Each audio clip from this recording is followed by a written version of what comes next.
নমস্কার সবাইকে, আমি কুনাল। নাও প্রপাগান্ডা চালানো হচ্ছিল যে 6টা রাফেল জেটকে শুট ডাউন করেছে পাকিস্তান, যেখানে এখন রিপোর্ট সামনে আসছে যে অ্যাকচুয়ালি পাকিস্তানের 6টা ফাইটার জেটকে ডিস্ট্রয় করে দিয়েছে আইএএফ। কিছু হ্যাঙ্গারেই পার্কিং এ ছিল, আর কিছু ছিল হাওয়াতে। F-16, JF-17 কোনোটাই বাদ যায়নি। তাছাড়া এই 6টা জেট বাদে দুটো AWACS আর একটা C-130ও আছে এই লিস্টে।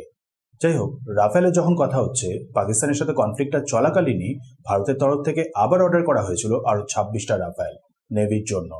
এখন আবার নিউজ আসছে রাফেল জেট এবার ভারতেই তৈরি হতে চলেছে।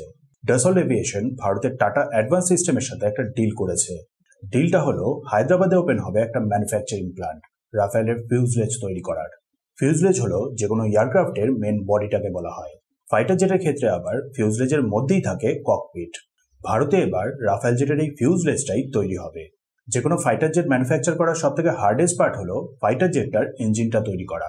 4টে দেশই আছে যারা সেটাতে সাকসেস পেয়েছে, ভারতও সেটাতে আর বেশি দূরে নেই।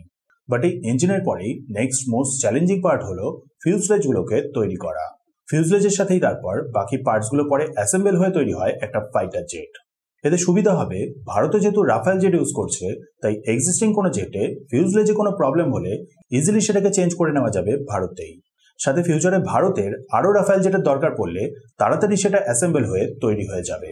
প্রোডাকশন শুরু হয়ে যাবে 2028 থেকেই, আর ফুল ক্যাপাসিটিতে প্রতি মাসে 2টো করে ফিউজলেজ তৈরি হবে।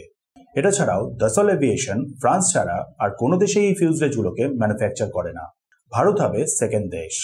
মানে অন্যান্য দেশের রাফেলের ডেলিভারির সময় এই হায়দ্রাবাদ প্ল্যানটা অনেকটা ইম্পর্টেন্ট রোল প্লে করবে।